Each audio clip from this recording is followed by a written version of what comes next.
Signal problem. अच्छा, phone cut क्यों कर रहे थे? उस दिन मैंने जो भी कहा वो सुन लिया ना? हाँ सुन लिया। तुम भी तो यही चाहते थे ना, तो अब मुझे अवॉइड क्यों कर रहे हो? सोच रहा था एक बार और चेक कर।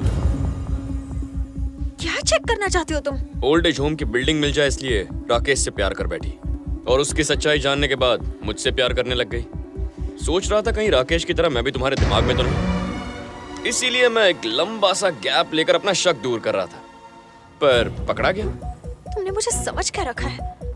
हाँ, क्या सोचते हो तुम मेरे बारे में? उस दिन मरने से पहले मुझे राकेश की याद नहीं आई, तब तुम ही ने कहा था ना कि ये प्यार नहीं हो सकता। तुम मुझे 7 दिन दिखाई नहीं दिए तो मेरा मर जाने को दिल कर रहा था। इसे तो प्यार ही कहते हैं ना। तुम्हें कोई और मिल गई है क्या? तुमसे कुछ पूछ रही हूँ मैं, जवाब दो, कुछ तो बोलो टोनी।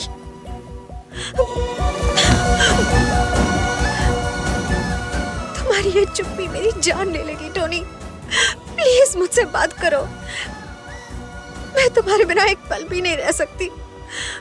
वादा करो कि तुम मुझे छोड़ के कभी नहीं जाओगे।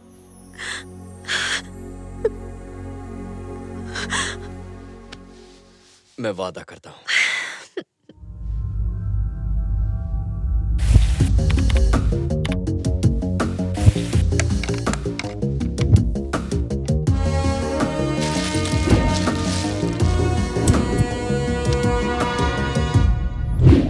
डॉगफादर नहीं गॉडफादर, अब आगे क्या होगा? एक तो वो हत्यारा अभी तक नहीं मिला, उसके ऊपर ये नया पुलिस ऑफिसर हमारा ब्लड प्रेशर ऊपर नीचे करता जा रहा है। धरती फिर से हिल रही है भाई। अरे ये बाल में आप फिर से आ गया।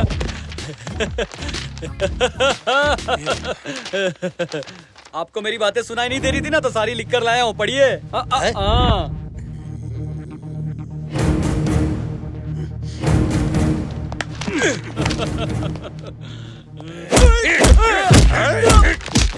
अबे 4 क्लास क्या पढ़ लिया तू? अपने आप को बड़ा पढ़ा लिखा समझता है क्या?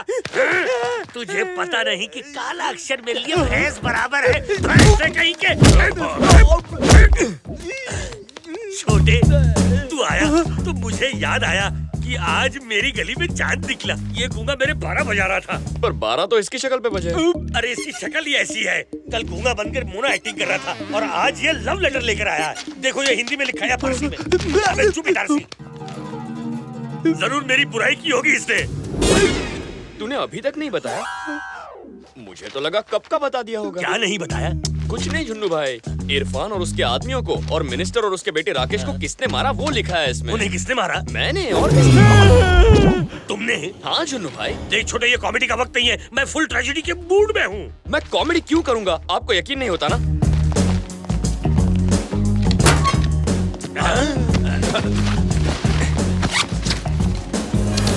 मैंने उन सबको मारकर पैसा यहाँ छुपा दिया था। सच में तूने ही मारा? मगर क्यों छोटे? मैं उनको ना मारता तो आप उस पोजीशन तक कैसे पहुँचते? पर मैंने तो तुझे अपना सपना कभी नहीं बताया था। आपने नहीं बताया, फिर भी मैंने जीबी को मारा। वो जीबी मेरी गोली से नहीं मरा। ओहो, आपको लगता है आपने उसे मारा? अरे आप बटन दबाइए ना, जो होगा देखा जाएगा। ये सब किस लिए छोटे? आपको सबसे बड़े डॉन की कुर्सी पर देखना ही मेरा मकसद है। आपकी खुशियों के लिए मैं कुछ भी कर सकता हूँ। ठीक है, इरफान भाई को तुमने भाई के लिए मारा, पर मंत्री और उसके बेटे को क्यों मारा? मैंने सोचा इरफान की मौत के बाद मिनिस्टर जिंदा रहा तो बहुत दुखी होगा, इसीलिए रहम खाकर मार दिया। अपने डर को भगाने के लिए तुम लोगों को धोते हो ये तो मालूम था, लेकिन रहम आने पर जान ले लेना, ये क्या है? हर कैरेक्टर को ऐसे ही मारते रहेगा तो फिल्म आगे कैसे बढ़ेगी?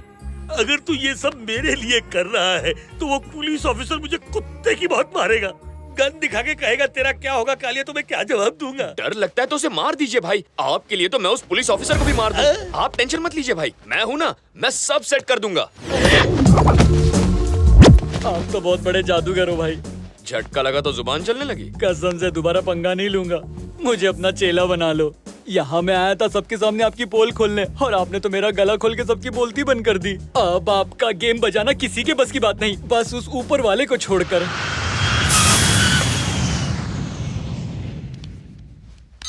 जहाँ तक मैं जानती हूँ इनकी किसी से कोई दुश्मनी नहीं थी। कितने शांत स्वभाव के थे ये। मेरे मासूम बेटे और पोते को मार डाला रे। ये क्या हो गया? ये मंत्री जी की कुछ चीज है। इरफान भाई को मरे हुए इतने दिन हो गए और खूनी का अभी तक पता नहीं चला। कोई भी फोन करता है तो अज्जू भाई का फोन समझ के डर जाता हूँ मैं। उन्हीं का नाम मत लेना, उसने ये सब मेरे लिए ही तो किया है। आपका कहना बिल्कुल सही है। पता लगाओ खूनी कौन है। अज्जू भाई को नहीं पता चला कि खूनी कौन है तो हमें क्या पता चलेगा? उन्हें कैसे पता कराएं? अरे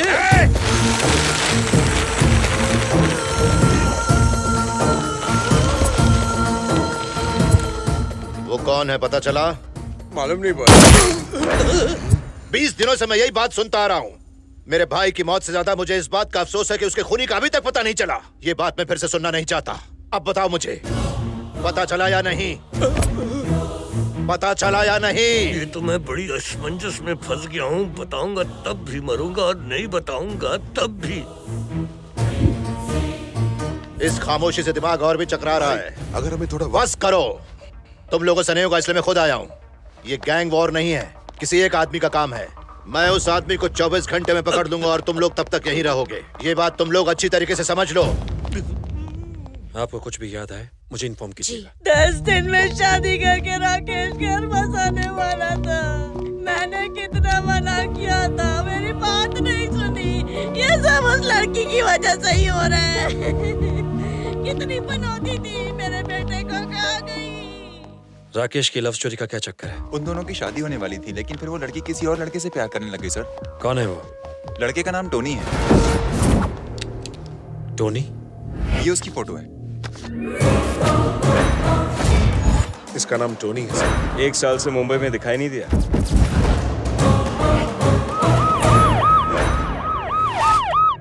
टोनी यहाँ रहता है? रहता यही है पर मंदिर गया है। कौन से मंदिर? देवी के मंदिर, गांव के बाहर पहाड़ी पर है।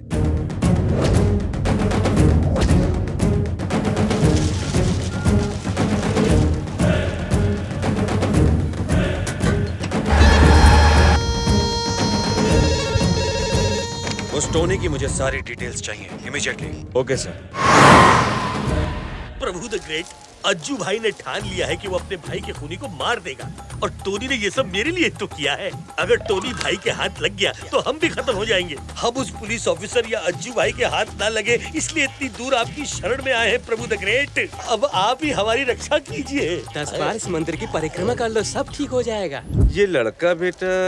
हम दोनों शादी करने वाले हैं। अच्छा, अपना हाथ तो दिखाइए। रहने दीजिए, मैं ये सब नहीं मानता। अरे हाथ आगे करो ना। देखिए, इस टेढ़े की हाथ की रेखाएं सीधी नहीं होंगी। देखने में तो नहीं लगते पर हो तुम बहुत टेढ़े। हाँ, आपने तो मेरा ही डायलॉग मारा। बेटी, मंदिर के हवन कुंड में आहुति देकर परिक्रमा कर लो, इससे सब कुशल मंगल हो जाएगा। जी ठीक है। चलता हूँ पंडित जी। तुम कहाँ जा रहे हो? अकेले में बात करने के लिए ही तो उन्हें वहाँ भेजा है। आज तक तुम्हारे जैसा हाथ किसी का नहीं देखा। कहते तुम कुछ और बात हो, आंखें तुम्हारी कुछ और कहती हैं। तुम्हारा हर व्यवहार तुमसे विपरीत है। किसी के समझ में नहीं आता कि तुम्हारा चरित्र है क्या। फिर भी आप काफी कुछ समझ गए। देखो बेटा, उस लड़की को मैं कई दिनों से जानता हूँ। बहुत ही नेक लड़की है, सच्चे दिल से चाहती है वो तुम्हें। ये उसकी आंखों में साफ नजर आता है। उसके दिल को चोट मत पहुंचाना। तुम्हारा जीवन संकटों से घिरा हुआ है, पर ये मत सोचना कि सदैव तुम्हारी विजय होगी। काल कभी भी तुम्हें डस सकता है।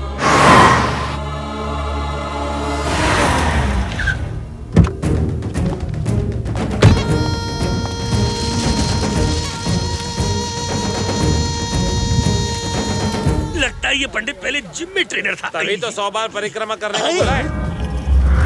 पहचान गया तो कुत्ते की बहुत मारेगा।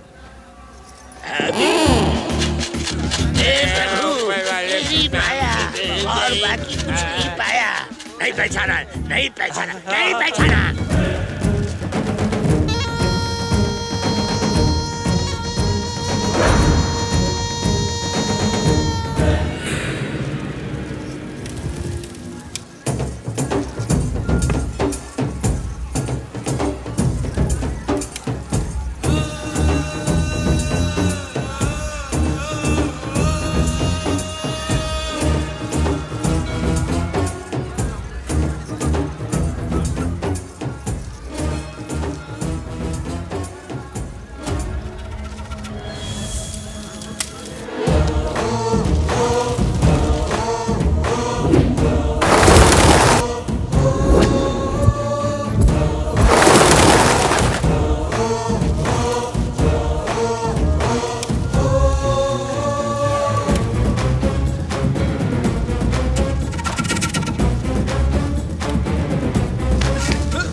क्या कर रहे हैं?